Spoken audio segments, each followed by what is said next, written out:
got some key input now from James Withers, the head of the skills review, and he couldn't be here today, and he really regrets that. He did want to be around. He'd had an appointment overseas that he couldn't miss, but he sent a video instead. And I know that sometimes when you're sort of sent a video by someone senior in government, you might, internally anyway, you might sort of go, but this isn't like that. It's actually it's really good. It's inspiring, and I think it's really important that we engage with it. It's on his vision for like really a transformed learning and skills system. So I'm just going to ask the team in the background to take it away. Obviously, James isn't around to take questions, but we're about to go into a breakout session afterwards, so I'll have a chance to comment and input. Okay, team. Hi folks, right, I've got a few minutes to share some thoughts with you, and I'm going to start with a challenge for you. In fact, I'm going to ask you to imagine something. The economy and society and the world around you is about to undergo the greatest transformational change since the Industrial Revolution. There is a new age of artificial intelligence emerging, and there's a frantic race to radically alter how you fuel your day-to-day lives in order to save the planet you live on. Most of the jobs that currently exist are going to change, and a whole new set are going to have to be invented. But there's a big complication for you. In this changing world of challenge and opportunity, the population of your country is falling. More importantly than that, the number of people who are of working age is getting fewer. In fact, this shrinkage is going to happen at a faster rate than any of the countries around you. So here is my question. What on earth are you going to do? Now, it probably doesn't take too much to imagine this. I think I've just described Scotland and where Scotland is. Now, 1 year ago, I was asked by ministers to do an independent review of Scotland's skills system, basically to ensure it was fit for the future. And that scenario I've just outlined is what drove my thinking. In short, in a changing world and with shrinking population, it has never been more important to maximise the potential of every single person in the country. But do we have a learning system that can deliver that? So after 9 months being inside the system, what did I find? I found a system that wasn't doing that. It was, though, full of good people, passionate people, in fact, keen and enthused about what they were doing. But they were trapped in a system that was siloed, with each part of the system lobbying for its own survival, dogged by outdated mantra, and leaving far too many people behind. So much of the good that I saw that was happening was actually happening in spite of the system rather than because of it. The big risk, I suppose, to summarise of what I saw was that we risked in Scotland a repeat of the 80s, an economy that transformed but leaves people behind, which casts a shadow into future generations. Now, I don't want to depress you, so before you lose the will to carry on and turn your screen off, I'm going to give you a bit of hope. It's all fixable. All the ingredients I think we need to build a world-class learning and skill system exist already. We've just kind of messed up the recipe.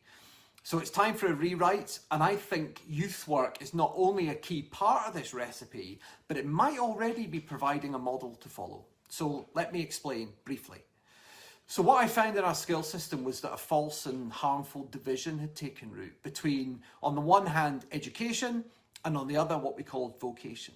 Somehow this idea had stuck that education delivers learning, but it's vocation that delivers skills. But we know this is nonsense. It's just not true to say that academic pathways don't deliver skills for the workplace, or that people only become work ready if they undertake a vocational course or apprenticeship. Or indeed that other parts of the learning system, like youth work, don't make a critical contribution. And obviously what happens when you create division is, guess what? People take sides. So the vocational fundamentalists would tell me that young people were being warehoused in years of higher education only to end up overqualified for the job that they eventually move into. The education fundamentalists would say that people were at risk of being rushed into the workplace far too early at the expense of further education. In reality, in my view, both those views are hopelessly simplistic.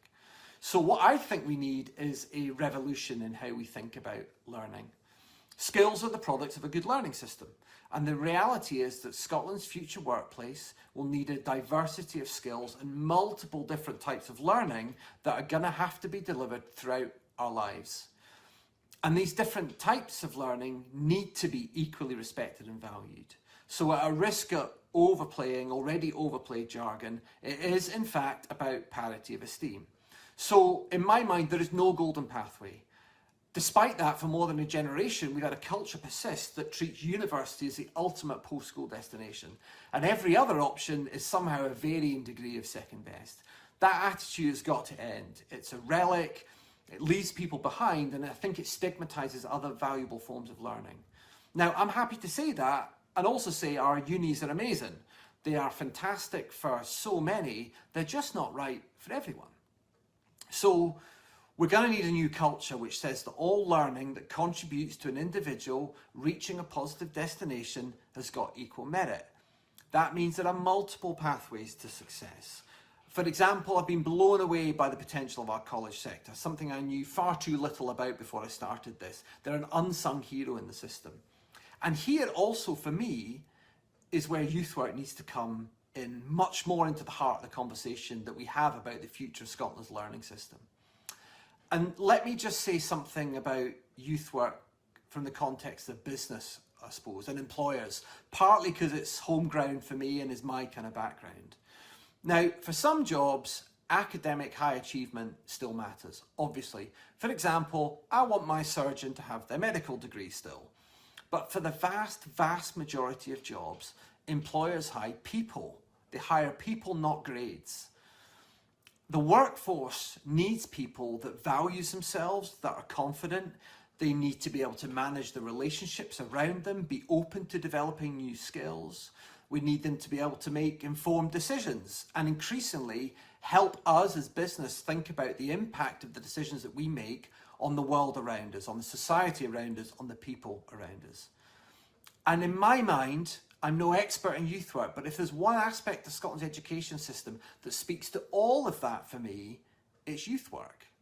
Now, formal education settings matter, of course they do. Schools matter, colleges matter, universities matter, but we also know that education, different valuable forms of education, happen outside the walls of these institutions. They happen in clubs and communities, on sporting pitches and outreach projects. So, in saying that, what needs to change? In short, I think we've got to agree what success looks like for our learning system. Now, my definition for me is that every single person in Scotland has equitable access to the learning opportunities they need to thrive. We've got to build a system that recognises that if a learning pathway allows someone to achieve their potential, to contribute to the world around them, and ultimately if it supports their well-being, then it's of equal value to every other pathway out there, no matter what society says or what our parents think or what culture has been so far. We have to end the fragmentation in the system. It's built on false divides, an outdated view that certain types of success are more equal than others, and it's just not true. Now, I made loads of recommendations in my report, from the need for single qualification bodies and funding bodies to putting apprenticeships at the heart of our learning system rather than, as they are at the moment, carved out into separate agencies with separate funding and development processes. But I'm not going to go through all my recommendations. Life is frankly way too short for that, and to be honest, you've heard me bang on way too long already. Instead, I just wanted to focus on this culture point. One final thing though I do want to mention, a final ingredient for success I think, which is going to be political bravery. So it takes courage to reform public sector systems, and particularly when those systems are so brilliant at throwing up roadblocks. But what you won't get is users of our learning system, particularly young people, throwing up roadblocks. And it's them we need to care about most, in my view.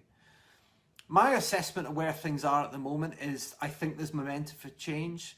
I think hopefully you might have heard that from the Minister and some MSPs today. Change is definitely coming in education, and goodness knows it needs to. It's changed loads in years, but still the idea that we boil down 13 years of school education into how much you can remember for 2 hours in an exam hall is archaic. I mean, it's bad enough, but then to make a judgment on a person's life potential via that mechanism is insane to me. So Louise Hayward's done great work on the future of the curriculum alongside the work I've done on skills, which could hopefully move us further away from that. Enshrining the importance of wider learning, the importance of community-based learning, and I suppose that takes us all back to youth work again. We're going to need to shift culture to embrace a new, wider definition of learning and success, to recognise the huge diversity we're going to need in skills and jobs of the future. And it may just be that, as well as youth work being central to that future, it might already have mapped much of it out. All right, thanks for listening, and well done if you made it this far.